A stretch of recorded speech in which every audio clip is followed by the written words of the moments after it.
What's up, pimps, players, and hustlers, and slick talking motherfuckers? This your boy Endo the Game Guy with a episode of Each One Teach One. Today's topic is, if you're expecting somebody to push you, it's best you push yourself first. Now, what I mean by pushing yourself first is give you a scenario and break it down.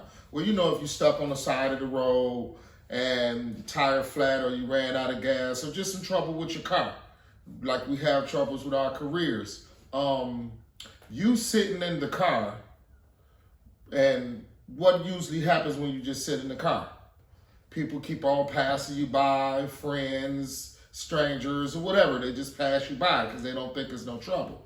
But if you jump out that car and get to pushing that car yourself, guess what usually happens? Somebody, a stranger, friend, family, police, or whoever, gonna pull up on the side of you and be like, hey, you need any help pushing? Well, that's just about the same thing in your career. If people see you just sitting, not doing nothing, you're not sharing your own shit, you're not posting your own shit, you're not even engaged in your own career, how the fuck do you expect somebody else to sit back and help you push your own career? But if they see you sharing, they see you consistently at your craft, guess what? Other people are going to be like, damn, I have seen this came across my news feed 155,000 times because the guy been pushing his own self. Let me hit the share button.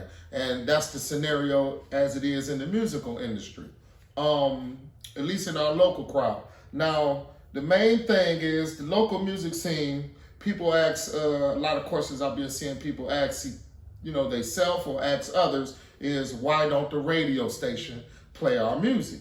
And it's a lot of reasons for it, but I'm a cover one angle. A lot of y'all ain't got y'all paperwork together. First of all, you got to understand when Radio One and Clear Channel bought 2,000 of the hip hop urban musical stations around the country and syndicated them with iHeartRadio and other syndications, there's only so much that they can play of your music without it being a copyright infringement, without them robbing you of your royalties or anything. And I ain't gonna lie, there's been a couple guys in the city who had a couple good hit songs, but just never made it over the hump or never got in regular rotation on the radio. So that could be one of the hinders that's causing the radios not to play your shit anyway. Do you got your music published? Do you got sample clearances on the music that you're using? Do you have a spreadsheet? Do you have the copyrights? Do you have advertising rights? Do you got any rights to your own motherfucking music? So that's a question you need to ask yourself. Is my music even legal enough to be played on a legal entity where they can honor the music and honor the code by paying you like they pay the other stars of music you see in regular rotation, radio, video channel, and etc. Now, on the other hand, there's a flip side to that. Do you have a regular DJ that's engaged with you? Do you have a street team? Do you have, for instance, Kaj Boogie, DJ One Time, the Soul Brothers, you got DJ Lightning Rod, DJ D Wood. You got several DJs in the city, and I didn't mean to leave nobody out. I'm just naming a few just at the top of my head. DJ Sky Smooth. Do you have any of those DJs, let's say, on your payroll? You know what I mean by payroll, that you don't necessarily got to, have them on your taxes or claim them at the end of the year for you channeling funds to them, but it's not hard to grease a palm. Whether you go to the clubs that they are at, where you want your music spent at, do you want hey, what's up, bro? Yeah, man, I've been hearing you up here rocking, man, and blase to the skip, and hey, you want a shot? That's greasing the palm. You can't walk up to a DJ who got a regular routine, regular schedule to play, and be like, hey, man, play my shit just because I'm me. No, you have to build a relationship with some of these DJs. So for one, do you have a relationship with any local DJ that's at the radio station or the club? Now, another problem I heard, this is not necessarily my investigation and my work on it, so this is not my personal opinion, but from what I've heard, that a lot of the DJs that's on the radio station are not from Toledo. You got personalities that's on the radio, but they're not responsible for putting you in regular rotation. So, and a lot of feedback I've heard, a lot of criticism, negative criticism, may I add that I heard that the DJs that are on the radio stations is from other towns, it's not from Toledo, And like I said, this is not my opinion. This is just word on the street, should I say. You know what I mean? And with that being said, their best interest ain't in playing our music. And it goes back to the relationship with the DJs also. When have the last time you called a DJ and asked, hey, how do I get my song in regular rotation instead of actually expecting them to play your music just off of general purposes? You know what I'm saying? So that could be another hindrance on your music being played or being held in regular rotation. Now, another question I was asked was, why don't family and friends support your music and regular strangers support your music? Well, that could be for a gang of reasons. One could be they ain't got faith in the music you putting out, first of all. Second of all, people usually judge you personally rather than buy your music. You know what I'm saying? They if you look at the new musical industry versus the old musical industry, when people actually go and gold, going platinum without radio nor any of the support, you know, that we need in social media nowadays to push our record over the hump. They judge you personally. You're all on your social media sites. You telling them how much you eating, how much this, that, and the third. They see how can I put it? They see your personal life more than they see your music. So that can either become a hindrance or it could be a help. You know what I'm saying? But at the end of the day, I feel sell the music. Don't try to sell your personal image. Nobody wants to hear anything outside of the music. You know, back in the day, we used to, you know, look over the music, study the music, and then you barely knew about the artist. It was a certain, like a mystery system, where the more you didn't know about the artist, the more you liked their music. But then when you got to know Blase personally, then you start to create, you know, your own characters in your head, and either it can make you like them more or it can make you dislike them. And when you dislike them, it's automatically that they're gonna dislike your music. So that's basically the same with family and friends. Here you are trying to sell, they looking at you personally. Like, oh man, he's a knucklehead, man. He ain't never did nothing else right. So at the end of the day, how is it to get them supported? True support is gonna support you without you even having to say a word. And versus you trying to push it in their face all the time, or try to make them listen to your music, or try to, you know, you got to come up with promotional gimmicks or tactics or advertising tactics. Like, give them a t-shirt, give them a letter with your album cover on it, or, you know, it's other different devices and tactics that you actually can use to get your music promoted out here. And another question I was often asked was, why don't the people in Toledo, as far as the ballers of the city, the upper echelon of the musical industry, and just as well as the guys that's on the street who have the money to help you support your career, but would rather spend $20,000, $30,000 in the vehicle that ain't gonna get them nowhere, versus them helping a person in their family, friends, or anybody to help them push their music. Do you know that what $30,000 in promotion and advertising to do for artists who don't got talent, let alone for the artists who have talent? And that's been an ongoing problem in Toledo, where it's people next to you, oh man, I love your music, man, I'm gonna help you do this, I'm gonna help you do that, but at the end of the day, they come up on the money, which at the end of the day, let's also put this out there, they don't owe you shit. Don't nobody owe you nothing, don't nobody owe you, you owe yourself. So you can't expect somebody to take their hard-earned money to give it to you or to help you do your thing when you're not taking the necessary steps to invest in your own self. So you got to weigh the pros and the cons. You got to be like, okay, if I get paid $300 a week, damn, am I even putting $25 in my music every week? Or am I putting $50 in my music every week? That can go a long way. Versus you asking the super duper baller of the city, hey man, you got the money, I see you out here shining, and can you help me in my career? That ain't necessarily how it works. In order for an investor to invest into you or your product or your music or whatever you have to offer as a talent, they first got to see you making money, and then it's automatically they're going to jump on the bandwagon. I've had my ups and downs in my career, and I was one of the most likely to succeed in the city in my prime.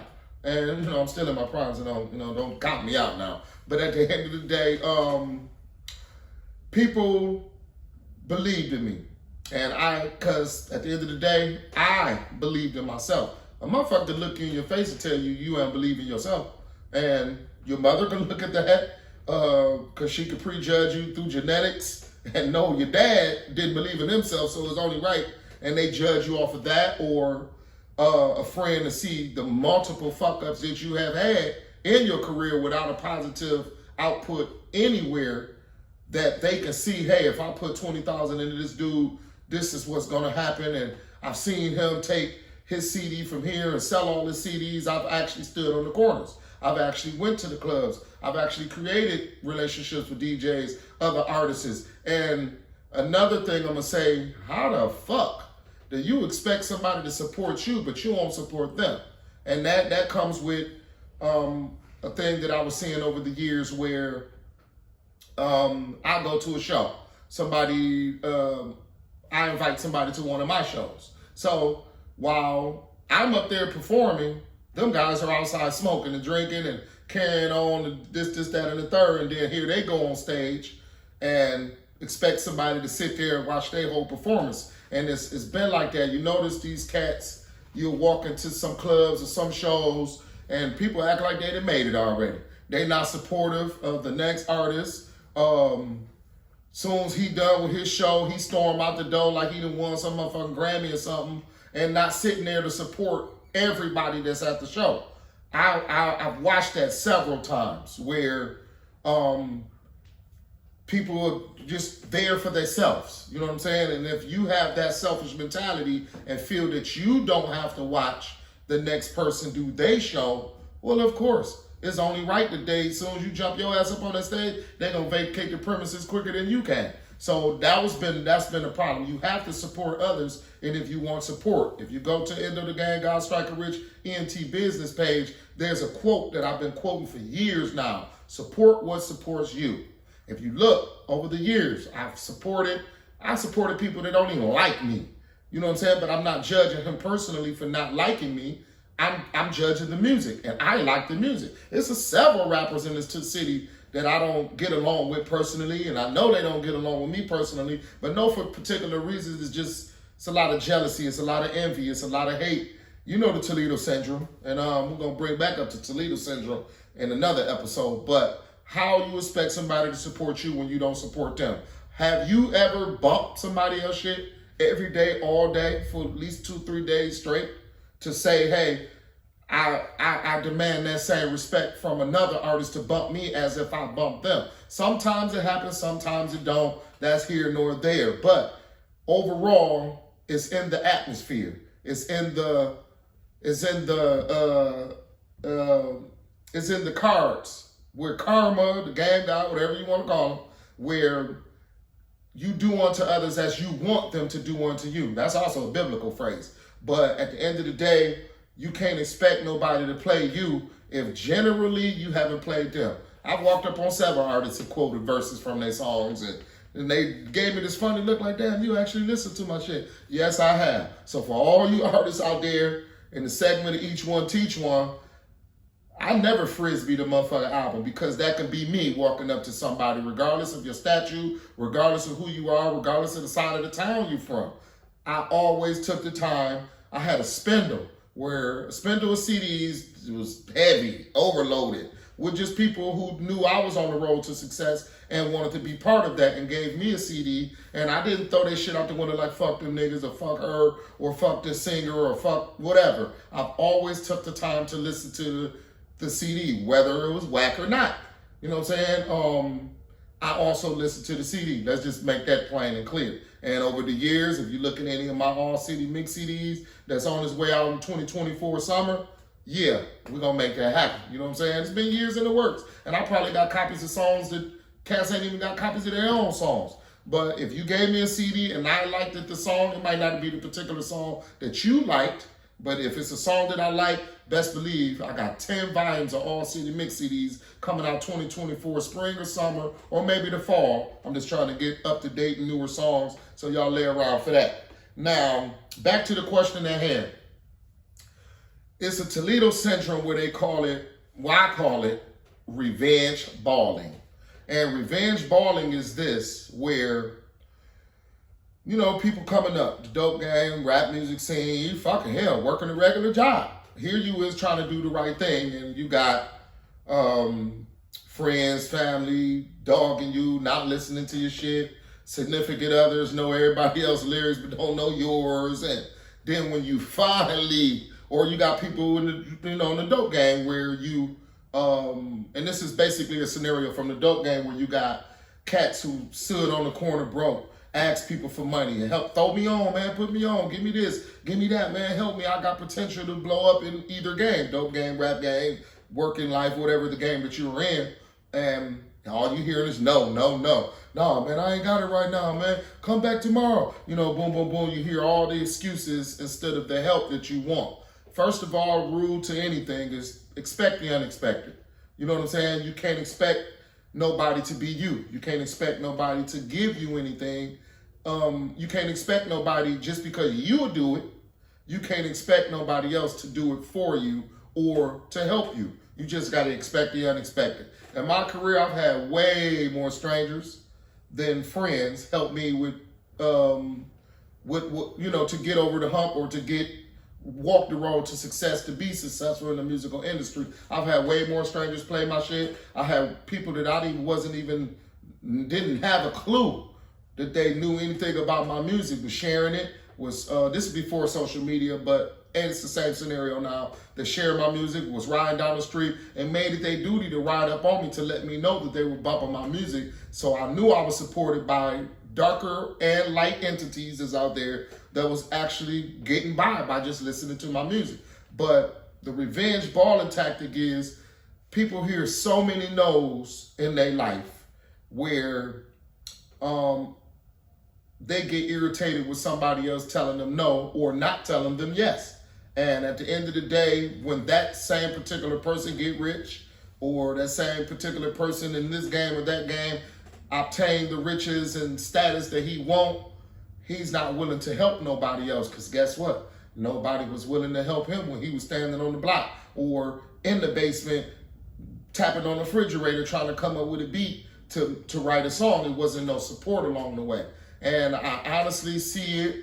And, you know, we ask like, oh, why when he made it, he didn't look out for his brother, mom, sister, cousin, uncle, friend, or whatever. And revenge balling is they didn't help him. You know what I'm saying? And wife, you know, I ain't going to put no races on it. But shit, you always see a billionaire die, left his cat all the money. He didn't leave a motherfucking family member nothing. Or son or kid or anybody that's in their life, because at the end of the day, they didn't put in the work that he put in, didn't help him. That cat purred on his leg all day long, gave him the confident look like, man, you are on the road to success, and treated him better than actually friends, families, and foes, and whoever you want to call them. You know what I'm saying? So revenge balling is it runs rapid, at least in Toledo, Ohio, because people feel that they put in all this work, did all these tactics to blow up, and then here it is, you never supported them until they blew up. Now you their friend. Now you their homeboy. Now you want to come to the club and get a free ticket when you ain't never bought a ticket. So expect the unexpected. Now another tough subject is